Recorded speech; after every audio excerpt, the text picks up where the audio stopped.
Welcome to Kinesiology 792A Practicum in Physical Education Part 1.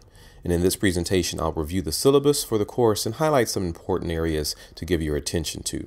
Now, I know some of you may be thinking to yourself, why would he have a presentation to review the syllabus when I can read it on my own? Well, there is a sense of accountability when reviewing the syllabus, and I don't want any of you to approach the course with unanswered questions or feeling that you have not been completely made aware of expectations. And typically when I review the syllabus, I know you've been informed, so whether you read it or not, I can safely say, I told you so. You should have a copy of the syllabus in front of you so you can look it over as I review some of the important things to note. And you can see the course information at the top of the page. Make yourselves aware of this. You have all of my contact info, so if there are ever any questions or concerns, don't hesitate to contact me. And many students feel as if they're bugging me when they have questions, but that's what I'm here for. Anytime you're unsure about something, don't hesitate to let me know.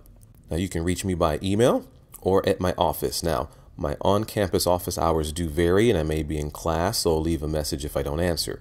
You also have my cell phone number, so if emergencies arise, you can reach me directly or you can send me a text message. Regardless of how you contact me, be sure to include your name and the course you're referring to when you reach me.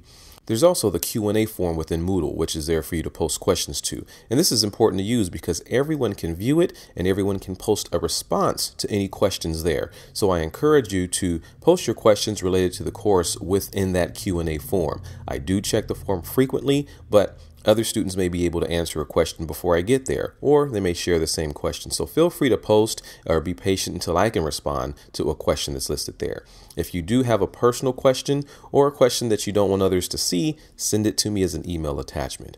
Also, I've been told by my family that I'm a workaholic and somewhat of a perfectionist. I'm always working on something, researching something, reviewing a textbook, or just looking for ways to improve my courses. Therefore, I have to set some boundaries for myself. This means I will not work on the weekends. Any questions asked after 5 p.m. on Friday may not be responded to until the following Monday. And this is one reason why it's important to work during the week and not wait until the weekend to check Moodle or begin your assignments. This is a 3-unit course and all the course information is conducted through Moodle. And being that this is an online course, many tend to wait until the last minute to work on their assignments. Please do not wait until the last minute. If possible, try to set aside some uninterrupted time throughout the week to work on your course material. And you'll hear me say this over and over again. And this is generally the number one reason why students do not have success in my course or any online course. So again, read the material ahead of time and try to work during the week. In addition to the course description, which I'll review in a moment, there's also the Master's Program Mission Statement and Program Student Learning Outcomes, or SLOs, as well as the course SLOs. Familiarize yourself with these because you will be assessed on this information during the program. And the hope is that you continuously reflect on your practice, you grow, you learn to improve in your specific profession, and you learn how to apply a lot of the concepts, both theoretically and practically, to your current situation. So, what are your expectations in this course? The purpose of this class is to provide you with the opportunity to explore your professional standards and then develop a professional portfolio demonstrating how you satisfy those standards. This course is focused on professional standards and how you are meeting them. Now, there are standards, expectations, or guidelines for every profession, and here you'll spend a lot of time reviewing your standards and explaining how you're meeting them in your workplace, as well as explaining what you can do related to the standards, of course, to improve personally and professionally. Whether you're a PE teacher or a coach, you have a specific set of standards and expectations that you will focus on throughout this course. And these are included in the required text information. Everyone will use the Kelly and Melograno text, Developing the Physical Education Curriculum. And this text discusses the ABC model, which is one of many different models in the curriculum development process, which you will use to develop your curriculum. Other required resources vary depending on your profession. If you're a K-12 PE teacher, you will use either the NASB standards or the California state standards. Or if you're in a state other than California, you will use your specific state standards. It only makes sense.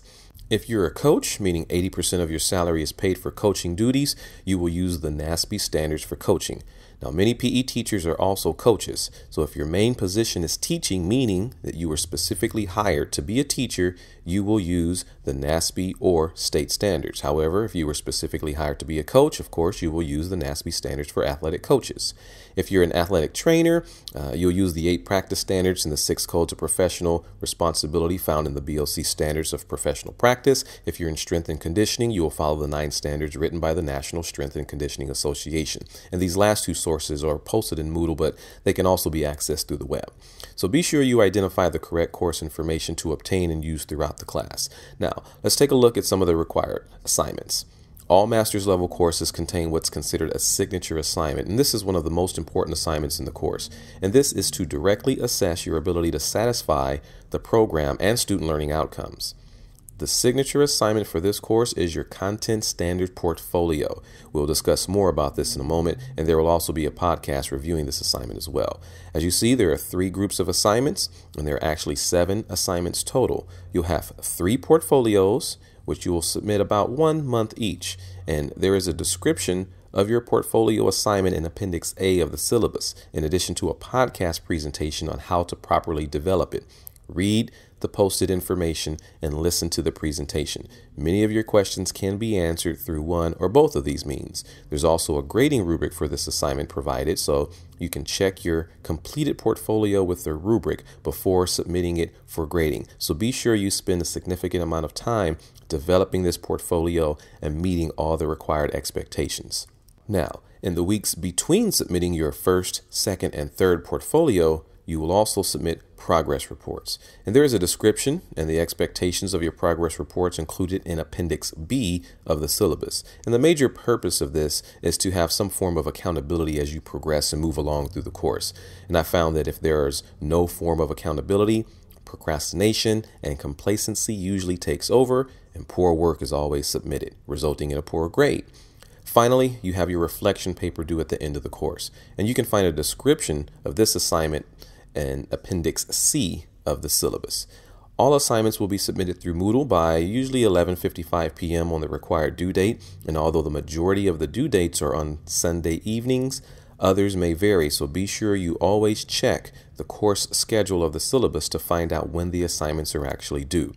All late assignments will receive a 25% point deduction, so focus on your expectations and set aside some time weekly to work on the assignments. In this course, you must receive at least a B on all portfolios to receive credit, so submitting late work will definitely prevent you from receiving credit in the course. Now, let me highlight some other expectations that usually get overlooked, resulting in point deductions. All assignments should comply to APA guidelines. If you don't have a copy of the most recent APA manual, I suggest you invest in this, as it will help you throughout the program. I've also included some resources that may help you understand some APA guidelines, but not all. You will need to check and verify that all the assignments you submit are properly formatted. It's also important to note that all assignments must be submitted as a Microsoft Word document file, either .dlc or .dlcx, or as a rich text format file ending in .rtf. Any other files are unreadable and unacceptable. Files posted in an unreadable format will be considered late, and a 25% point deduction will be applied until the correct format has been uploaded.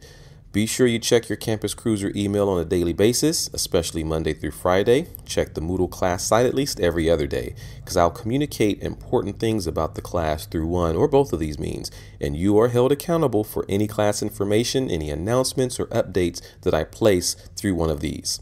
Generally, the new week's course information is open to you on Monday mornings, so you'll be able to check Moodle then and receive any expectations for the week that you have. Read all the information I've provided to you. Listen to all the podcasts and presentations completely, as I frequently discuss additional expectations and guidelines within these. So before you formulate any questions, be sure you've read and listened completely to all the information. And again, do not wait until the weekend to get started. Last-minute planning brings along a variety of issues that can be prevented by organizing, familiarizing yourself with the due dates, and working ahead. This course is offered as a credit, no credit, so you either pass or you don't. There's very little room for error. And you should spend about 3 to 6 hours each week on course material, and somewhere around 180 hours throughout the next 16 weeks on all the course requirements. Now, I understand that this may be more difficult for some than others, but realistically, if you're preparing during the week, it will be obvious on your assignments. And this time may be spent in researching, reading, developing your content standards portfolios, as well as doing what you actually do for work, your working hours. And these are just some of the important areas to address throughout the course. There's much more to know, and we'll address issues and expectations throughout the class as it progresses. In the meantime, continue to read through the entire syllabus, familiarize yourself with the course and the program information, including the additional policies, issues of etiquette, and the course schedule. Also, read through the university policy summaries to familiarize yourself with those. You're accountable for all the information contained in the syllabus, whether I've reviewed it here or not. Now, I'm here to help. I'm here to clarify anything that may be vague or confusing, so please do not hesitate to contact me with any questions you may have. Take care, and I'll see you online.